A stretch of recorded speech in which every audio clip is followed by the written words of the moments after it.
जय श्री कृष्ण। हरिओम श्री कृष्णम वंदे जगद्गुरु। वाला गीता प्रेमी दर्शको, आप सौना हृदयમાં બિરાજમાન પરમાત્માને પ્રણામ। ગીતા સત્સંગમાં આપની પાવન ઉપસ્થિતિને હું વંદન કરી ગીતા જ્ઞાન ગંગાની ચેનલમાં શ્રીમદ ભગવદ્ ગીતા શ્રી કૃષ્ણ અર્જુન સંવાદ ગુજરાતીમાં આપનું હાર્દિક સ્વાગત કરું છું। સૌને મારા જય શ્રી કૃષ્ણ, જય માતાજી, રાધે રાધે। આવો આપણે સૌ સાથે મળી ભગવાનનો જય જયકાર કરીએ। કૃષ્ણ કનૈયા લાલ કી જય, ગીતા ગ્રંથની જય, સનાતન ધર્મની જય। મિત્રો, મારો પ્રયાસ ગમતો હોય ને અંત સુધી ગીતા સત્સંગમાં જોડાઈ રહેવા માંગતા હોય તો ગીતા જ્ઞાન ગંગા ચેનલ જરૂરથી સબસ્ક્રાઇબ કરી લેજો।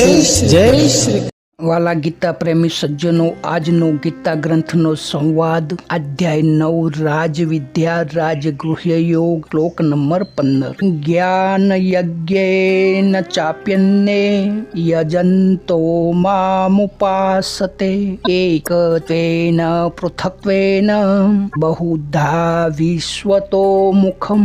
વળી બીજા જ્ઞાન યોગીઓ મુજ નિર્ગુણ નિરાકાર બ્રહ્મનું જ્ઞાન યજ્ઞ અભેદ ભાવે પૂજન કરીને પણ મને જ ઉપાસે છે, અને બીજા કેટલાય લોકો અનેક પ્રકારે ભેદ ભાવે પૂજન કરીને પણ મુજ વિરાટ સ્વરૂપ પરમેશ્વરને જ ઉપાસે છે। વાલા મિત્રો, 15મા શ્લોકનું વિસ્તારથી વર્ણન કરીએ।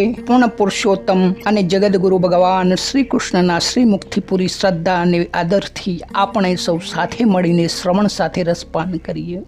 તો ભગવાન બોલ્યા, હે અર્જુન, મારામાં સતતમ નિત્યયુક્ત અડડવટ ધારી મારા દ્વારા ભક્તો મને કઈ રીતે ઉપાસે છે, કઈ રીતે મારું ભજન કરે છે, તે આગળના 14મા શ્લોકમાં મેં તને કહ્યું, અને આજના 15મા શ્લોકમાં આવા ભક્તોના પણ ઘણા જ પ્રકારો હોય છે, જે હું તને હવે કહું છું। કે જેવી રીતે ભૂખ્યા માણસની ભૂખ ચાહે તવંગર હોય યા ગરીબ, પરંતુ ભૂખ લાગવી સ્વાભાવિક છે, અને ભૂખની રીત પદ્ધતિ એક જ હોય છે કે ભૂખ કઈ રીતે લાગે, જે બધાનો અનુભવ છે। અને પછી ભોજન મળ્યા પછી, ભોજન કર્યા પછીની તૃપ્તિ, સંતોષ પણ સ્ત્રી પુરુષ, અમીર ગરીબ, સજ્જન દુર્જન કે કોઈ પણ પ્રાણી માત્ર હોય તો એની એક જ હોય છે, એક જ રીત હોય છે। પરંતુ ગરીબ, તવંગર, સ્ત્રી પુરુષ, સજ્જન દુર્જન કે અલગ અલગ પ્રાણી સમુદાયના ભોજનના પદાર્થ સામગ્રી અલગ અલગ હોઈ શકે, એની વેરાયટી અનેક હોઈ શકે, તેમની પસંદ ના પસંદ અલગ અલગ હોઈ શકે, પરંતુ તેમની ભૂખ અને તૃપ્તિ એક જ હોય છે।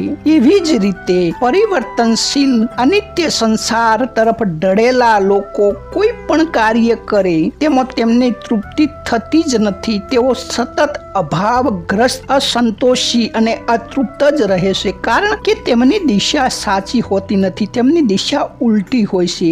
તે અવળી દિશા તરફ પ્રયાસ કરે છે, અવળી દિશા તરફ સંપૂર્ણ સુખોની પ્રાપ્તિ અને સંપૂર્ણ દુઃખોથી નિવૃત્તિ ચાહે છે।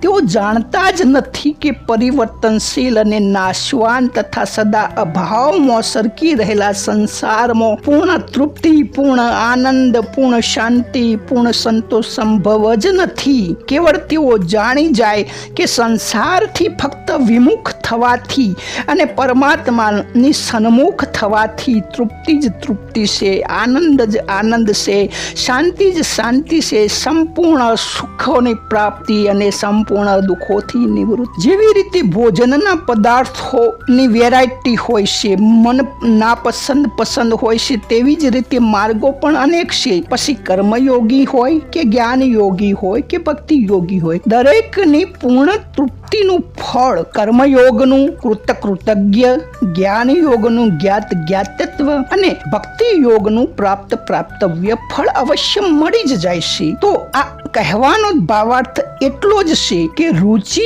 પ્રકૃતિ ભિન્નતાથી અલગ અલગ માર્ગ, અલગ અલગ સાધના, અલગ અલગ ઉપાસનાના સાધનો અને ક્રિયા જરૂર વિભિન્ન પ્રકારે છે, પરંતુ જેમ દરેક ભૂખ્યા માણસની ભૂખ અને ભૂખ્યા માણસની ભોજન કર્યા પછીની તૃપ્તિ એક જ હોય છે, તેવી જ રીતે અલગ અલગ રુચિ પ્રકૃતિ સાધન પદાર્થ હોવા છતાં સહી દિશા નકામો પ્રયત્ન કરતો ફળ એક જ મળે છે. જ્ઞાન યજ્ઞેન ચાપ્યેન યજંતો મામ ઉપાસતે એકત્વેન પૃથક્ત્વેન બહુધા વિશ્વતો મુખ. કોઈ જ્ઞાન યોગી સાધક જ્ઞાન યોગથી અર્થાત વિવેક પૂર્વક અસતનો ત્યાગ કરીને સર્વત્ર વ્યાપક પરમાત્માને અને પોતાના વાસ્તવિક સ્વરૂપને એક માનતા રહી મારા નિર્ગુણ નિરાકાર સ્વરૂપની ઉપાસના કરે છે. આ પરિવર્તનશીલ સંસારની કોઈ સ્વતંત્ર સત્તા છે જ નહીં, કેમ કે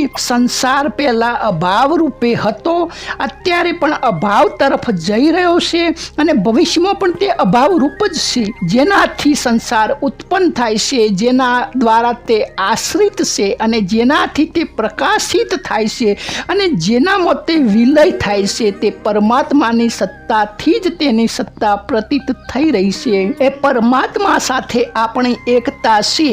આ રીતે તે પરમાત્મા તરફ નિત્ય નિરંતર દ્રષ્ટિ રાખવી, તેને એકત્વ ભાવથી ઉપાસના કરવી કહે છે. અહીં યજંત પદનું તાત્પર્ય એ છે કે તેમના અંતરમાં કેવળ પરમાત્માનો જ આદર્શ છે અને આ જ એમનું પૂજન છે. પૃથક્ત્વેન બહુધા વિશ્વતો મુખમ. જેવી રીતે કેટલાક કર્મયોગી સાધકો પોતાને સેવક માનીને એટલે કે દાસ્ય ભાવથી અને સમગ્ર સંસારને ભગવાનનું વિરાટ રૂપ માની પોતાના શરીર પદાર્થોને સંસારની સેવામાં યોજી દેશે. આ બધાને, આ સમુદાયને, જન સમુદાય કેવી રીતે સુખી થાય, બધાનું દુઃખ કેવી રીતે દૂર થાય, બધાની સેવા કઈ રીતે થાય, એવી વિચારધારાથી તેઓ પોતાના તન મન ધન વગેરે જનતા જનાર્દનની સેવામાં જ અર્પી દેશે અને તે મોજ લાગ્યા રહેશે અને ભગવત કૃપાથી તેમની પૂર્ણતાની પ્રાપ્તિ થઈ જાય છે. તો મિત્રો, ટૂંકમાં બધા જ સાધકો પોતપોતાની રુચિ, યોગ્યતા અને શ્રદ્ધા વિશ્વાસ પ્રમાણે અલગ અલગ સાધનોથી જેની પણ ઉપાસના કરે છે તે ભગવાનના સમગ્ર રૂપની જ ઉપાસના થાય છે. હવે આગળના 16મા શ્લોકથી 19મા શ્લોક સુધી ભગવાનનું વિરાટ સ્વરૂપ, સમગ્ર સ્વરૂપનું વર્ણન કરવામાં આવશે. તે વિશે આપણે શ્રવણ કરીશું. આપે આદર સાથે ભગવદ્ ગીતા દિવ્ય વાણી, ભગવાનના શ્રમુખથી નીકળેલી વાણી સોંભળી આચરણ મૂકવાની કોશિશ કરજો, કારણ કે આ પ્રેક્ટિકલ છે અને અત્યંત તરત ફળ દેવા વાળી છે, સરળ છે, સુલભ છે. તો મિત્રો, સૌને જય શ્રી કૃષ્ણ, જય માતાજી, રાધે રાધે. આગળના વિડીયોમાં ફરી મળીશું.